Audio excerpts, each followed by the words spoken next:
Indonesia berlebaran kembali menyapa Anda pemirsa. Kali ini, Wakil Gubernur Jawa Timur Emilio Dardak sholat Idul Fitri di Masjid Al-Akbar Surabaya.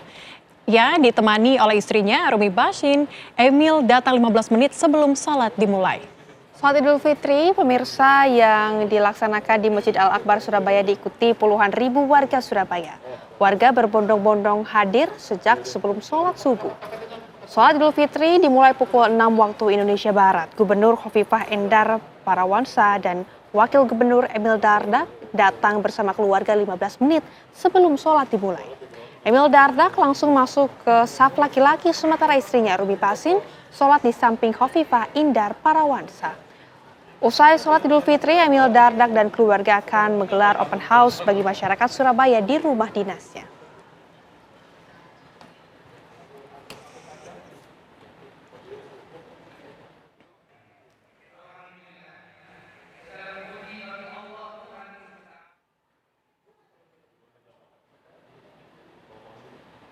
Lalu pemirsa, bagaimana suasana Lebaran ya di rumah Wagub? Open house-nya sebenarnya seperti apa? Sekali. Saya penasaran. Iya, saya juga penasaran. Dan langsung saja kita tanyakan kepada reporter TV One yang sudah siap untuk mengabarkan, ada Farah Madhila. Farah, bagaimana kondisi di sana? Silakan. Ya, Rehana dan juga Velia, minal aidin wal faizin, mohon maaf lahir dan batin. Selamat Hari Raya Idul Fitri 1446 Hijriah. Kebetulan hari ini saya berkesempatan untuk diundang dan diajak ke kediaman Wakil Gubernur Jawa Timur Emil Elistianto Dardak, dan saya coba akan langsung melihat apa saja aktivitas Pak Emil dan Ibu Arumi selama Hari Raya Lebaran. Assalamualaikum. Ibu, assalamualaikum, terima kasih. Minal aidin. Selamat datang Di kediaman Bu Arumi dan Pak Emil ya Bu ya. Ini belum lihat Pak Emil. Pak Emilnya di mana Ibu? dia seksi musik dia. Oh, oke, boleh. Ya, kita ke Mas Emil sebentar. Oke. Dia seksi bertanggung jawab akan musik. Nah, ini dia Pak Emilnya.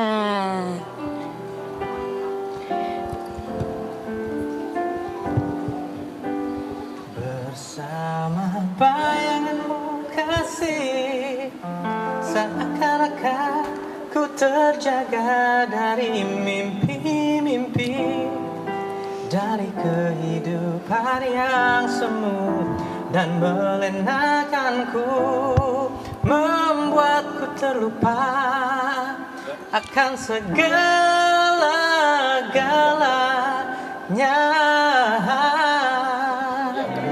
Luar biasa.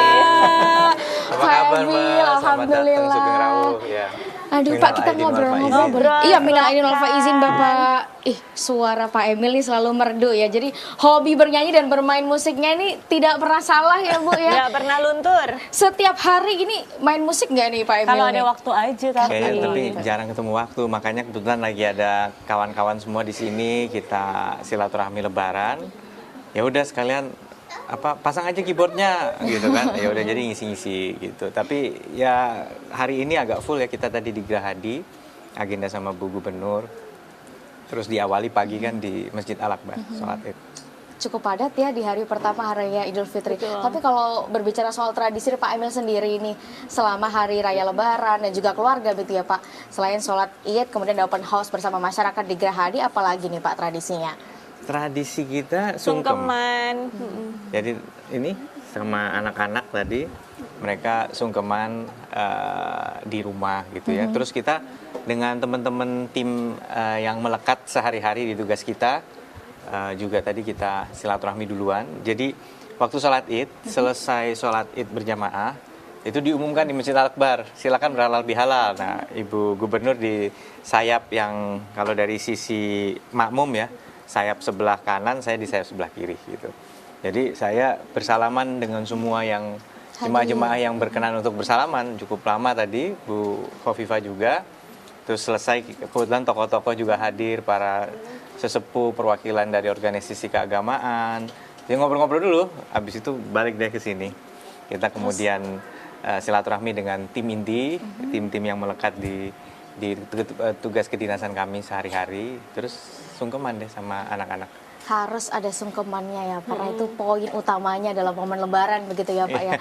Baru setelah itu kembali ke Gerahadi untuk open house. Langsung ke Gerahadi, karena tadi ada open house dengan Forkopimda tadi, di antaranya juga Pak Pangdam, Pak Kapolda, Pak Kabinda, dan masih banyak lagi. Kita kumpul, terus setelah itu dengan warga. Iya. Dengan warga tadi, jadi warga-warga yang alhamdulillah mereka antusias juga untuk bersilaturahmi ke Gerahadi. Kemudian ini Pak, kalau kita berbicara soal Hari Raya Lebaran gitu ya, tradisi yang melekat di Indonesia ini ya adalah pulang kampung atau mudik. Tapi kalau Pak Emil, Betul. Bu Arumi Nah, seperti apa ini biasanya? Tahun ini juga pulang kampung insya Allah. Tapi hari pertama kita tetap ada di sini sebagai Mas Emil masih dinas di sini. Jadi jaga gawang dulu hari pertama. Tapi insya Allah nanti agak malam kita flight pulang kampung karena orang tua kita ada di Jakarta. Jadi ibu saya dan ibunya Arumi kan di Jakarta. Cuman kalau kampung halaman definisi saya ya Trenggalek. Trenggalek sebetulnya. Dulu ada Eyang Putri, tapi beliau sudah wafat. Tapi justru sekarang yang melestarikan tradisi ke Trenggalek di momen Lebaran tuh saya jadinya. Cuman karena di Trenggalek itu ada tradisi namanya kupatan. Kalau kupatan tuh jadi 1 minggu setelah ya 1 minggu setelah Lebaran barulah rame malah Trenggalek itu. Jadi kita ke sana pas momen itu biasanya. Artinya tetap dilakukan ya Pak ya, meskipun Eyang Putri sudah Harus tidak ada dong. gitu. Ya itu kan harapannya Eyang Putri dan almarhum Eyang Kakung ya katanya. Itu yang Dardak itu kalau bisa jangan putus dengan Trenggalek ini, harus terus berlanjut lah cucu cicitnya kira-kira gitu. Cukup padat ya setelah seharian di Surabaya, kemudian di Lumayan. Jakarta ya Ibu ya. Ke Trenggalek setelah itu baru bertugas kembali. Atau ada rencana liburan Pak? bolak-balik Kita Mas Emil. tugas, saya juga ke Jakarta hanya sebentar di tempatnya saya, di tempat ibunya, terus langsung balik saya tugas. Ibu Gubernur bertugas, kita kan ingin menyemangati teman-teman yang juga nggak libur. Jadi dari sisi kami ya tidak ya buat kami mengambil suasana liburnya itu kami selip-selipin lah gitu. Jadi kita lebih banyak ingin nyemangatin teman-teman yang bertugas. Kemudian yang menjadi pertanyaan akhirnya gimana Pak membagi waktu antara ini harus liburan bersama keluarga Gimana? nih, kemudian harus kembali bekerja ke Diikhlaskan masyarakat. aja lambat. Nggak, jadi waktunya sebenarnya nggak terlalu disekat-sekat gitu. Toh juga kalau misalnya Mas Emil kan dinas di seluruh Jawa Timur ini, kadang-kadang dinasnya tuh ada ke tempat-tempat yang memang ada tempat wisatanya. Nah, biasanya kita memanfaatkan momen itu, Mas Emilnya dinas, mungkin cek jalannya, mungkin apa. Saya dan anak-anak ngintil untuk ke tempat liburannya. Jadi, anak-anak kan sebenarnya nggak terlalu sadar juga kalau papanya sebenarnya lagi kerja gitu. Jadi, kita selip-selipin seperti itu. Kalau nggak gitu nanti kalau nyari waktu yang kosong nggak ada. ketemu-ketemu ya Ibu Iya. ya. Artinya yang paling penting kebersamaan ya. Betul. Iya. Bersama-sama kemanapun meskipun dinas ditemani oleh Ibu. Oke. Karena kalau misalnya Lebaran juga ini biasanya yang sering terjadi di masyarakat kita adalah baju baru. Nah, Iya. kalau baju Pak Emil dan Ibu ini biasanya boleh menentukan jujur siapa nggak? ini. Ini bukan baju baru. Gimana, Ini Pak? bukan baju baru, kami pakai Anak-anak ini yang dari baju baru cuma 2023. saya doang. Kalau nggak salah mana ini hadir dari Bukoviva ya? Iya. Iya. Ya baju baru aku doang. Anak-anakku juga bukan baju baru tahun ini. Ya jadi nggak harus sih baju baru yang tematik ya. Jadi pas Arumi nanya pakai yang putih gitu, ya udah cari-cari stok yang ada gitu. Tapi pas butuh yang hijau mungkin gitu segala Besok ya kita hijau, besok yang kita lagi biru, gitu. pemberdayaan lah kepada brand-brand lokal ya biasanya atau desainer lokal gitu Arumi. Oke, ini yang biasanya memilih temanya siapa? Hari ini pakai ini, besok pakai ini. Yang pemilih bajunya secara detail. Yang kelihatannya siapa? Sudah terlihat Udah ya Ibu ya. terlihat. Ini ada plan tersendiri nggak sih Bu? Apa menyesuaikan dengan kita nanti hadir di sini berarti kita harus pakai pakaian gini. Enggak, gitu? memang kalau hari pertama itu, terutama kan kita sudah setiap tahun itu di Masjid Akbar. Nah itu biasanya suasananya memang putih, walaupun nggak janjian ya, cuman kayaknya lebih senada putih tuh bagus gitu. Jadi ya memang hari pertama kebanyakan sih warnanya putih gitu. Cuman kadang tuh ini pas siangnya udah ganti lagi, nih nggak sempet aja hari ini gitu. Oke, ini kalau saya datang ke kediaman Pak Emil dan Bu Arumi yang selalu saya ingat adalah foto-foto di dinding. Yang saya rasa ini setiap tahun ganti nih Pak Bu. Masa iya? Ini boleh diceritain ada kenangan tersendiri nggak sih untuk masang foto di ruang keluarga di kediaman Pak Emil dan Ibu? Mungkin kita nggak berniat mengganti, tapi dalam perjalanan ada kebaikan dari sahabat dan kolega yang membuatkan karya-karya mereka Justru Jadi ya. mau nggak mau kita harus menata ulang untuk bukan hanya menghargai saja, tapi memang kita seneng gitu dapat gitu. Jadi ya itulah makanya. Ini Tapi lukisan yang dibikin sama salah satu seniman. Jadi kita majang tuh bukan karena supaya wajah kita, tapi karena menghargai lukisannya. Terus kalau nggak salah ini juga hadiah waktu anniversary kita dari tim gitu. Iya, Jadi kita menghargai kita sendiri, justru jarang cetak foto ya. Fotonya dari banyak, Pak Heru tapi ini. jarang. Oh iya ya? Pak Heru. Heeh. Jadi selalu dapat foto gitu ya Iya, dipajang. iya, jadi ya memang Kita menghargai seneng lah yang bahwa ngasih. kadang-kadang kan justru wujud perhatian dalam bentuk-bentuk karya-karya yang seperti inilah gitu. Oke, kalau tadi kita sudah berbicara soal tradisi nih Pak dan Bu. Ada satu lagi yang belum dong, Apa tradisinya itu? makanan bukan Oh sih? iya betul. Kita rasanya harus mencoba makanan Betul. yang ada di kediaman Harus Pak Emil ya. aku kasih lihat dulu di sini tuh biasanya apa gitu. Oke, tapi sebelum itu, sebelum kita lanjut ke makanan, karena kalau mau ngobrolin makanan ini kayaknya agak panjang ya Pak Bu ya. Bener. Kita ngobrol soal makna lebaran dulu. Oke. Makna lebaran versi Pak Emil dan Bu Arumi. Boleh Pak Emil dulu seperti apa ini Pak memaknai Hari Raya Idul Fitri?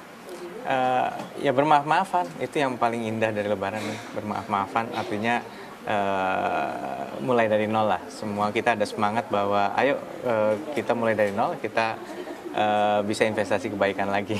Amin, amin, amin, amin. Kalau Ibu seperti apa Bu? Kalau saya sih lebih ke quality time bersama dengan keluarga, karena biasanya setahun penuh udah sibuk sama hidup masing-masing gitu ya, antara adik kakak atau anak-anak saya gitu. Jadi quality time bersama dengan keluarga. Untuk anak-anak yang generasi di bawah saya nih, generasi alfa gitu ya, mereka bisa saling kenal lagi saudaranya, karena makin kesini kan makin individualis. Jadi Lebaran ini mungkin salah satu yang harus diperkenalkan gitu. Ini sepupunya, ini saudaranya gitu. Mengenal satu sama Ngumpul-ngumpul. lain. Iya. Betul. Terima kasih Pak Emil dan Ibu Sama-sama. Arumi. Iya. Pemirsa, setelah ini kita masih akan kembali lagi untuk menikmati dan mencicipi makanan-makanan yang ada di kediaman Pak Emil. Jangan kemana-mana, tetap di Indonesia Berlebaran.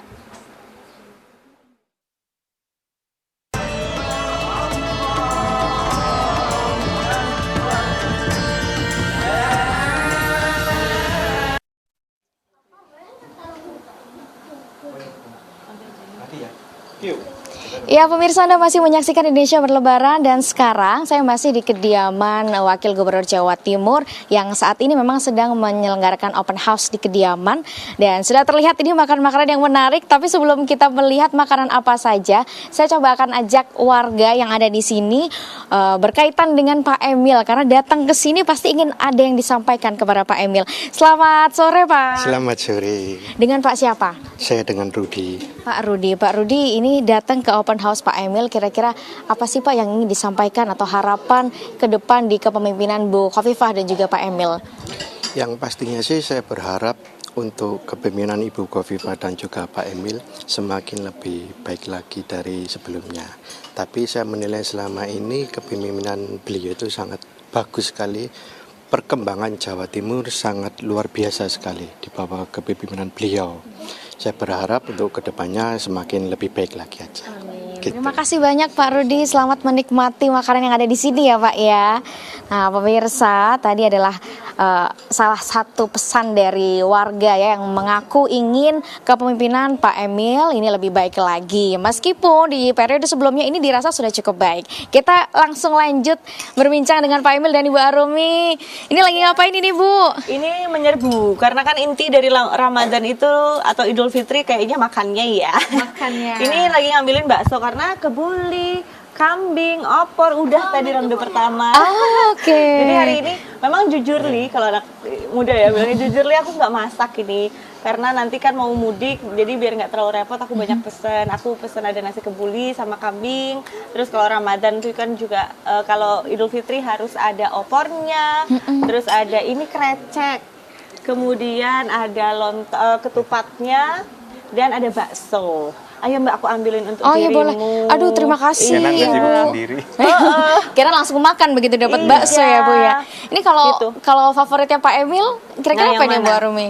Wah nggak ada semuanya. Semuanya Nggak harus ada. makannya beronde-ronde. Tapi memang yang benar-benar khas Lebaran tuh yang ini, opor, ketupat, terus tapi ini beda nih krecek nih ya. Itu biasanya. krecek. Biasanya aku sambal ati, tapi kali ini aku krecek gitu. Oke, ini yang Yang wajib itu adalah opornya ya, Bu Opornya, Arumi ya. ketupatnya.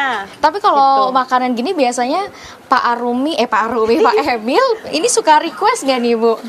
Kalau request itu, ini kan karena kita mau mudik tahun ini, rasanya tuh request tuh nanti buat makanan yang besok. Nah, ada mamahnya Mas Emil, ada mamahku, itu yang biasanya tuh masak atau membuatkan makanan Medan. sesuai dengan requestnya. Makanan Medan tadi kata Pak Makanan Emil. Medan, kalau di rumah mamahku ada tauco Ada udang, udang, ada ada sayur kepala kakap lontong kadang-kadang. gitu. Tapi kalau Pak Emil tuh kita ngomongnya seolah-olah nggak ada Pak Emil gitu ya Bu ya di sini ya. Kalau Pak Emil tuh rewel nggak sih Bu kalau makan, atau anak-anak gitu harus tertentu menunya apalagi pas Lebaran?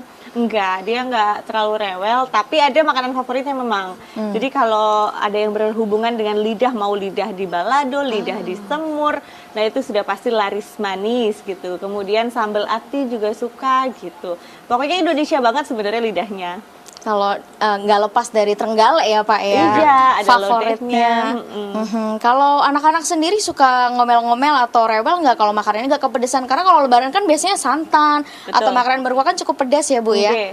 Enggak sih, asal nggak terlalu pedas dari awalnya. Kalau kakak memang udah bisa makan pedas, jadi biasanya dia nambah cabai sendiri. Tapi kalau yang adik-adiknya, memang kita walaupun santan tapi nggak dibikin pedas. Gitu. Oke, Pak Emil, ini kalau kita melihat sekarang kan juga banyak masyarakat yang datang untuk open house. Tapi sebenarnya kalau dari tradisi Pak Emil sendiri, apakah juga rutin menyelenggarakan open house atau seperti apa ini Pak? Dalam kapasitas sebagai wakil gubernur, itu memang kita banyak berinteraksi dengan masyarakat dan tokoh-tokoh masyarakat juga. Dan salah satu yang bikin gayeng tuh bikin suasana lebih rileks, karena yang kita omongin kan masalah berat ya, masalah berat. Jadi suasana harus bisa dibuat rileks supaya komunikasi lancar. Biasanya ya sambil makan. Nah, di situ kita ada kadang di rumah dinas, kadang di kantor. Ya, dan makanannya sering ya makanan kuliner khas Jawa Timur, kadang rawon. Ada lagi yang khas Surabaya namanya lodeh P. Lodeh P P. itu adalah ikan pari. Nah, itu khasnya juga di sini. Tapi kalau Pak Emil sebenarnya versi pedas atau enggak nih Pak? Aku seneng pedas. Pedas ya. Bahkan cabai-cabai yang kayak beginian nih ya, nih. Dipitesin. Itu saya pitesin, saya gigitin nih, yang kayak gini. Yang Udah bikin paling hobi. nikmat ya Pak ya.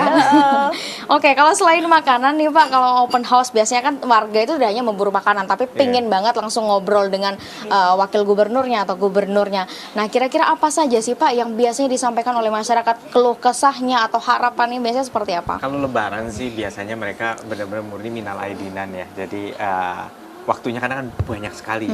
Justru namanya bukan open house ya, tapi kita kalau sekarang justru yang menarik Mbak, saya justru lagi mendalami live dengan media sosial. Contoh misalnya salah satu platform itu sekali live itu bisa ribuan yang nonton dan menyampaikan masukan. Nah, cuman kita lagi nyari formatnya karena kan komennya tuh muncul banyak gitu ya. Nggak mungkin saya baca satu persatu pas live gitu. Jadi kita lagi tarik komentarnya, bisa nggak ke dalam satu file, kemudian kita bisa satu persatu semua aduannya bisa kita respon gitu. Karena nggak mungkin, tapi ini sangat efektif. Tapi itu kan kalau warga.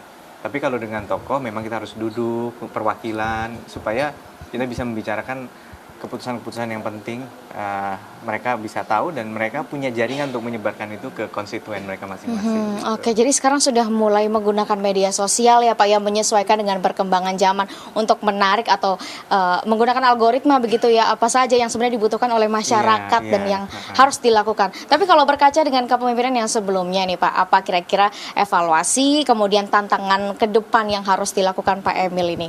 Ya, salah satunya tentu dunia yang berubah kan, bahkan perekonomian dunia berubah.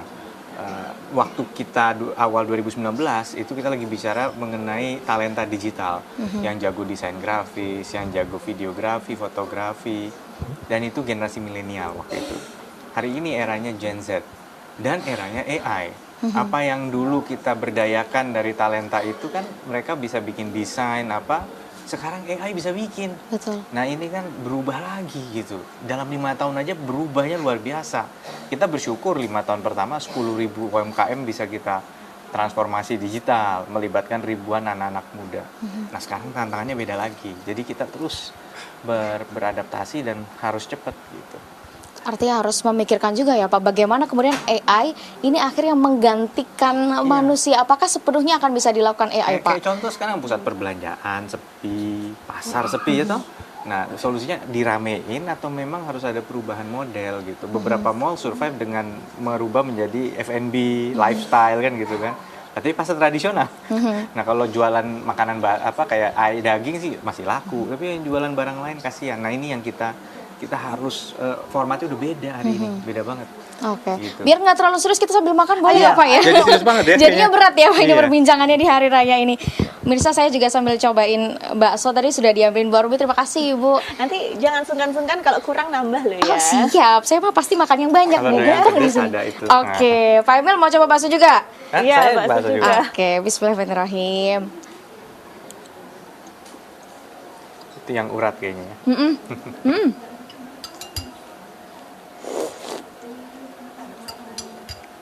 Dagingnya terasa banget ya Pak ya. Ini Harus pesan di mana dong. ini Bu? Nah, ada. Nanti kontak aku langsung ya. Pak, kalau kita Ya, ngomongin nanti setelah itu masih ada lagi yang lain harus dicicipin oh ya. siap. Pemirsa, anak makanannya. Tapi kita harus sambil ngobrol lagi. Pak Emil, kalau liburan atau lebaran seperti ini, tradisi mudik ini kan menjadi sesuatu yang memang harus dilakukan sebagian besar masyarakat. Tapi kalau kita melihat di wilayah Jawa Timur sendiri sebagai salah satu provinsi yang memang menjadi tujuan mudik gitu ya Pak ya. Ini bagaimana melihat perjalanan arus mudik sampai saat ini, evaluasi yang dipantau selama ini Pak? Kita ini menyumbang lebih dari 1/4 keberangkatan mudik dan lebih dari 1/4 kedatangan mudik. Jadi nomor 2 terbesar. Kalau pertama berangkat besarnya dari Jawa Barat, destinasi paling besar Jawa Tengah. Kita nomor 2. Jadi kita bicara mengenai arus mudik, tapi lebih banyak yang datang daripada yang pergi gitu ya. Maka memang kesibukannya luar biasa Mbak. Kesibukan di pelabuhan. Makanya kemarin waktu nyepi penyeberangan Gilimanuk ke Tapang, Sempat kita harus berhenti. tutup dulu. Menghormati nyepi di Bali. Nah, tapi alhamdulillah dengan manajemen traffic bisa berjalan. Sempat antrian 3 kilo, kita kontak langsung Kadisub. Pak, itu ada antrian 3 kilo Pak, gitu kan. Oh ya, langsung bicara dengan GM-nya, General Manager-nya ASDP di Ketapang, bisa diurai sehingga penyeberangannya lancar. Nah, harus satu-satu tuh diperhatiin. Oh, penyeberangan dari ini Sumeneb mau ke Masa Lembu. Tiba-tiba karena bikin mudik gratis, akhirnya orang pada ambil tiketnya semua. Yang mau mudik beneran itu akhirnya nggak dapat kursi, jadi tambah layanan. Itu semua kita satu-satu kita jagain supaya lancar arus keluar masuknya. Seluruh titik-titik yang dirasa akan menimbulkan kepadatan sangat diperhatikan begitu ya Pak ya, supaya arus mudik maupun arus balik ini kembali lancar. Terima kasih Bu Sama-sama. Arumi, Pak Emil. Saya Mbak izin mau Farah. ngambil lagi yang lain Dong. boleh ya? Mau yang mana nih? Telur apa? Saya tertarik ini nih krecek ada krecek ya. ada kacang-kacangnya. Ibu saya ngambil sendiri nggak apa-apa. Terima kasih Ibu. Emak-emak ya, refleks. Biasa ngambilin makanan. Pemirsa, saya mau lanjutkan perbincangan dengan Pak Emil dan juga Bu Arumi, tapi saya juga mau sambil makan dulu, menghabiskan makanan kuliner yang ada di sini. Saya kembalikan ke teman-teman yang ada di studio. Baik, terima kasih Farah Manila. Tampaknya nikmat sekali makan bakso di rumahnya Mas Emil Dardak begitu ya. Nanti jangan lupa dibungkus, dikirim ke Jakarta ya. Oke. Baik.